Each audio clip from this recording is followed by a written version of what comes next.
Well, we're able to welcome some extra people to the audience the second half. Apparently problems at transport at London Bridge, so we're delighted you could make it, those of you who've arrived just now. So hopefully you'll enjoy the second half as much as we've all enjoyed the first half.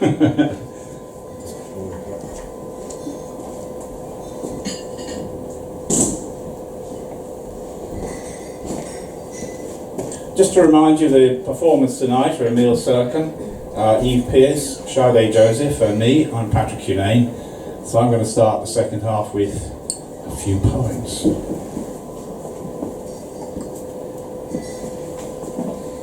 And these are some poems from my very latest collection, which is called Looking for Eden. And I wanted first to talk about my father's relationship with Wordsworth. They never met each other. They were born in different centuries, and there were other things that didn't connect them as well.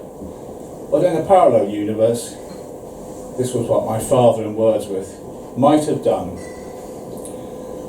My father was born 61 years after Wordsworth died. This is how we're linked to the past.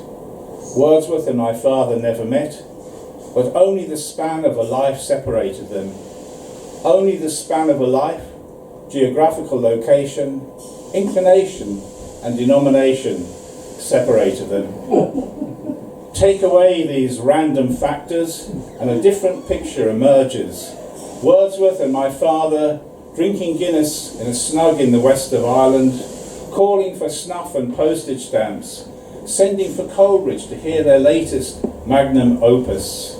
My father poring over the 1799 version of the Prelude, alert to the possibility of poor scansion. These would have been happy times. Wordsworth and my father shooting the breeze, calling for porter, deciding to stay for just one more, as Sligo's rain lashed down like the publican's friend it always is. But it was not to be, for they were separated by time and birth and place. These decent, one sung, one unsung champions of the human race.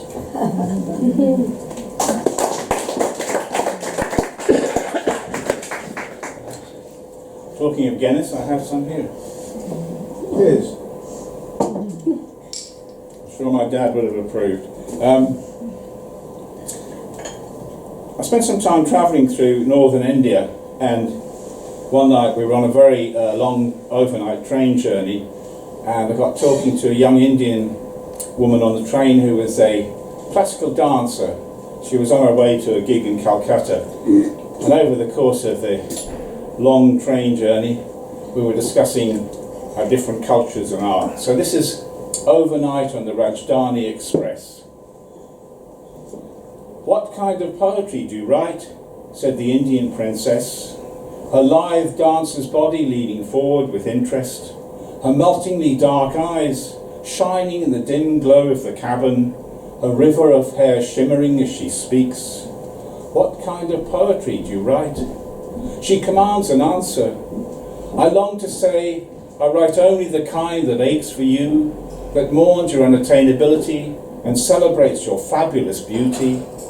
But I tell her that my poetry is about life and love and politics, and the ordinary moments that keep us sane or threaten our sanity with their insanity. The Indian princess nods, a world of understanding in her eyes. She returns to meditating while the train rattles through this strange and magical night.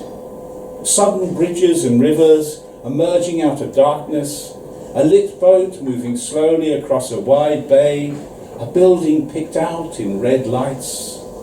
The mysteriousness of it all.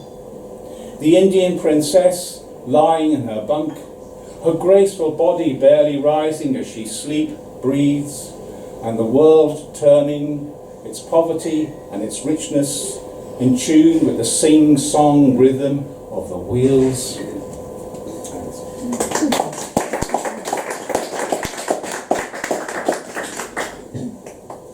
There was a piece in there by a journalist called Lisa Pollock in the Financial Times, and she said, on their deathbed, no one says they wish they'd gone to more meetings. So this is regrets.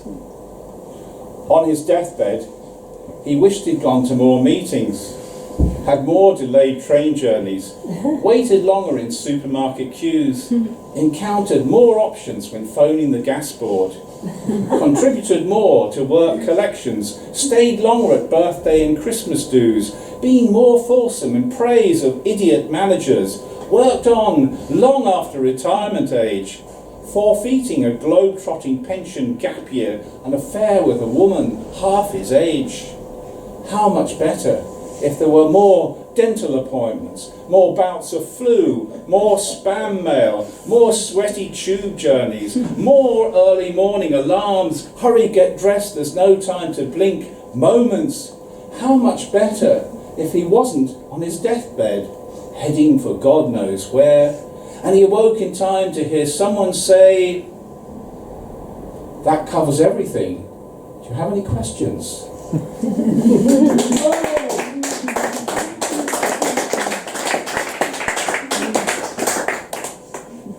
Some recognition there, I think. Emil, who's on tonight, I was with Emil at the weekend, and he brought up the subject of the trial of Joan of Arc, as you do over lunch on a summer's afternoon in the garden, and he was remarking on the fact that a transcript still survives of the original trial and what was said and so on. And I said, fortunately I've written a poem about that very subject, and so here it is. It's called Light Your Fires, and if you go to the transcript of the trial, Joan, who was only 19, was a remarkably articulate woman, and of course she'd already been a commander of the French army for 2 years by that point, and beaten the English at Orléans. So it's for Joan. Light your fires. Impatient with her jurors, Joan snapped, "Light your fires!" And so they did. Burned this roaring girl, not yet 20. Illiterate, she was fitted up. The court translated her Middle French into Latin, not a tongue she understood. Bored by repeated questions, she languidly replied, "Ask me next Saturday." Pressed about the voices, what form they took, if they had names entered through doors, were they warm or smelled, she said, "The light comes in the name of the voice." And what language did the voices speak? Better language than yours. She was judged a heretic, scorched in the square. Light your fire, she scorned, assenting to sainthood. Once she convinced the Dauphin. She was sent by God to quell the English. In body armour and shorn hair, just 17, she faced them off at Orléans. A court would later confuse, amuse, and kill her. By that day, her voice could not be clearer.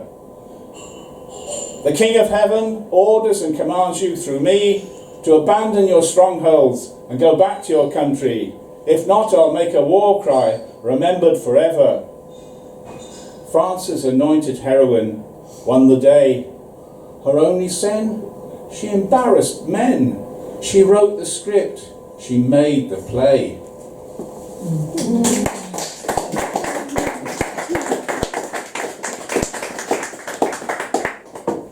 At Christmas time, somebody gave me the collected poems of Michael Donaghy, the late great Irish-American poet, and while enjoying the book, I was reminded I did a reading with him once in Lewisham, and so he was also a fine musician as well. So this is just for Michael, called Donaghy. I read first, Donaghy followed, recited beautiful verse, struck up tunes on his fiddle, dark hair speaking to his roots, a green Yankee in London. Afterwards, Guinness flowed. Donaghy, full of charm, one of us, the table awash with comfortable words. We hope to meet again, poet to poet, becoming friends. Now Donaghy's gone, taken too soon, the link between tradition and Ireland's young. I peruse his collected, elegantly bound, but would rather Donaghy here, opening his fiddle case, moistening the bow, lifting a pint, in no hurry to go.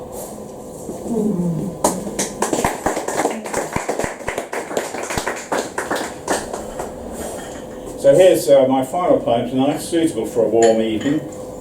Before I read the poem, I'll just give you an anthropological note. Eve as an actor will appreciate this. In Papua New Guinea, when you're listening to poetry or poem read by a man wearing a beard and glasses, it's customary to remove all your clothes. And I understand this practice has now spread to Covent Garden, so while I'm performing the naked poem, please feel free to disrobe. I think you agree it's warm enough. People should spend more time naked. If we all took our clothes off, there would be less differences than you might imagine. Think of those times when awake on a summer morning, you tiptoe to the bathroom naked, blessed only with your fine cloth of flesh, and silkily urinate. People should spend more time naked. Underpants are uncomfortable, brassieres imprison proud nipples, shoes strangle toes, quivering to explore, trousers deny sunlight to pallid knees, to genitals, those precious plants of life. Clothes should only be worn out of doors on cold days in Alaska to protect tough lumberjacks from falling trees. Discover yourself. Take your clothes off now. It's warm enough to fry breakfast on the floor. Let your fingers do the walking. Explore your neighbour, explore yourself. Imagine a dog on a winter day rolling naked in snow. Think of fat cows at Christmas patiently standing naked in straw. People should do more things naked. Watch television naked. Drive your car naked. Fall into yoga postures naked. Open the door to friends naked. Arrive at work naked. Make political speeches without clothes on. Go swimming naked. Get married in saintly churches naked. Go to war naked. Do not clothe yourself with guns. Understand nakedness. Unclothe your mind. Do not be ashamed of breasts, penises, fat thighs. Ignore the fat cats queuing up in silk shirts, waiting to die. Dress yourself only in nakedness, a fine suit fashioned by the natural tailor of natural joy. Spend the rest of this week naked. Leave Dodo Modern Poets, Summer Stars at the Poetry Cafe, Covent Garden naked. Begin now by removing your wristwatch.